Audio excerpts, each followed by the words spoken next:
Hello everyone. In today's session, we are going to study the entire process of manufacturing of Portland cement. What is cement? A cement is a binder, a substance used for construction that sets and hardens to bind other materials together. Cement is a fine mineral powder which possesses adhesive and cohesive properties. It is capable of binding materials. Now, what is exactly Portland cement? Portland cement is one of the most important engineering material. Cement manufactured from limestone and clay which hardens under water and when hard resembles Portland stone in color. Portland cement was developed in the beginning of 19th century by Joseph Aspdin. It is the cement which is used for all type of construction including housing, roads, dams as well as decorative items and many other things. For all civil construction, cement is an important part. This table showing chemical constituents present in Portland cement. Each component is showing its particular function. Now, let us see the major raw material used for manufacturing of Portland cement, and these are calcareous material such as limestone, chalk, marbles, then argillaceous material such as clay, slate, shell. Third one is powdered coal or we can use fuel oil, and fourth one is gypsum. Now, this is the basic schematic representation of manufacturing of Portland cement, which is showing that limestone, clay and iron powder or ferrite after blending and grinding process form a homogeneous mixture, that is raw material, which after passing through the rotary kiln at very high temperature forms a clinker, which when mixed with gypsum after the process of grinding, it forms a Portland cement. Out of all the cement, Portland cement is extremely important, and in today's session we are going to study the entire manufacturing process of it. The manufacturing process of Portland cement involves the following steps. These are the steps, which is 6 steps. Let us see all the different steps one by one. First one is mixing and grinding of raw material. It can be done either by dry process or by wet process. In dry process, the both calcareous and argillaceous raw material are crushed separately in a crusher to get 2 to 5 cm size pieces. Then the crushed material are grinded together into a ball mills to get fine powder. Now this powdered material is mixed in required proportion to get dry raw mix. Now the point is, what is mean by ball mills? Ball mills can grind different kinds of material. It is a cylindrical device partially filled with material to be ground plus the stainless steel ball. An internal cascading effect reduces the material to fine powder. This is then stored in a storage bins called as silos and kept ready to feed in a rotary kiln. While in wet process, the calcareous raw material, that is limestone, are finely crushed, powdered and stored in silos. The argillaceous material, that is clay, are thoroughly mixed with water in wash mill to remove the adhering organic matter. Powdered limestone and wash wet clay are led to grinding mills where they are mixed intimately to form a paste called slurry. So now we are having two things. These are powdered limestone and wet clay. We have to make sure that when we mix them, it will form a homogeneous mixture from slurry, and for that we will do a second step. Now the second step is burning of raw materials. The corrected slurry is then fed into rotary kiln for burning. The same slurry which we get in the first step. We are having entire structure of rotary kiln in the diagram. Kiln is a steel tube about 2 to 3 meter in diameter and 90 to 120 meter in length. Line inside with fire or refractory bricks, which is slightly inclined at 5 to 6 degree, resting on the roller bearing and capable of rotating at 1 to 2 revolutions per minute. Now, what are exactly refractory bricks? It is made up of refractory materials. That materials do not get affected by heat.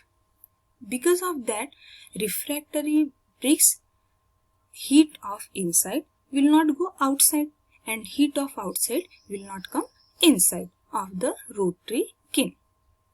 The entire steel tube is lined with refractory bricks which are highly resistant to heat. Hot flame of the fuel is forced inside the kiln. The raw mix is injected into the kiln from upper end. Due to the slope and slow rotation of the kiln, the material moves continuously towards the hottest end. As the mixture of slurry gradually decants, the temperature rises. Now let us see all the different zones at increasing temperature which is present inside the rotary kiln. Here we can see all the different temperature and zones of the rotary kiln in which different chemical reaction will take place. The first is the drying zone. The upper part of the kiln where the temperature is around 400 degrees Celsius of the water in slurry get evaporated. Here we can see all the slurry which came inside the rotary kiln which has a lot of moisture in it. 400 degrees Celsius temperature is enough for the evaporation of all the moisture content present in the slurry because the boiling point of water is just 100 degrees Celsius. Now the second zone is preheating zone. The upper central part with temperature 400 to 700 degrees Celsius where magnesium carbonate completely decomposes. Third zone is the calcination zone. It is the central part of the rotary kiln with temperature around 1000 degrees Celsius. Here, limestone or dry mix of slurry decomposes to form quicklime and carbon dioxide and the latter escape out. Now, what happens over here? Carbon dioxide is a gas. As rotary kiln is inclined, so CO2 can escape out from both ends. On reactant side, there is limestone. On product side, this is quicklime. And carbon dioxide. It is a reversible reaction because limestone is stable in nature as compared to quicklime. Generally, it does not reverse back if CO2 gets escape out from the rotary kiln. The product material forms small lumps called nodules. Now, the fourth zone, the most important zone is clinkering zone. It is the lowest part of the rotary kiln with temperature ranging between 1500 degrees Celsius up to 1700 degrees Celsius. Here, lime and clay undergo chemical reaction and yielding various products which are shown in the following reactions. Now, there are some reaction which is in between quicklime and SiO2 or Al2O3 means clay. In first reaction, 2CaO plus SiO2 forms Ca2SiO4. Now this I can also write it as C2S, that is dicalcium silicate, where C2S is its representation. Same in the second reaction, C3S represents tricalcium silicate. In third reaction, we get tricalcium aluminate, that represented by C3A. In last reaction, we get tetracalcium aluminoferrite, where C means CaO, A represent Al2O3 and F represented ferrite. The aluminates and silicates of calcium are fused to form small, hard and greyish stones called as clinker, which you can see in that image. Let us see the diagrammatic representation of rotary kiln. There is a steel rod which is inclined at certain angle and revolving around its axis. The first zone is the drying zone, which is having 400 degrees Celsius. When we have passing slurry from here, after passing through drying zone, the entire moisture get removed. Second zone is the preheating zone. Third zone is the calcination zone, where limestone gets. Third zone is a calcination zone, where limestone get converted into quicklime and CO2. Now CO2 will come out over here as a flue gas. Flue gas contains all the waste gas which form during different reaction occurring inside the rotary kiln. The last zone is the clinkering zone, having temperature 1500 to 1700 degree Celsius. Maximum reactions occur here, but the flue gas does not found here because we have already seen that there were no byproducts produced in the form of gases in this zone. Now, let us see the fourth step, that is cooling of clinkers.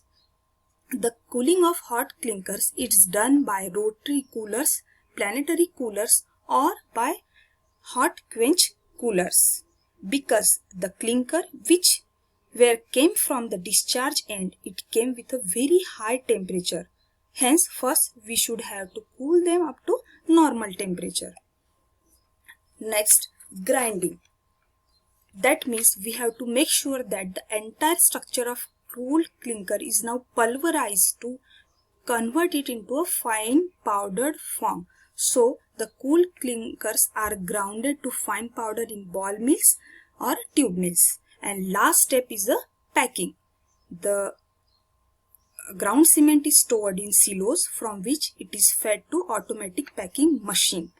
Each bag usually contains 50 kg of cement. Once we have made the cement, it is very important to pack it properly. Otherwise, it will be decomposed by other atmospheric gases and the moisture present in atmosphere. Hence, packing is the most important process in manufacturing of Portland cement. So, in this session, we studied the complete process of manufacturing of cement. It is the general flowchart of Portland cement manufactured by wet process. We saw the different stages in it. We studied each and every phase with the help of diagrammatic representation, images and reaction. Thank you so much for watching this video.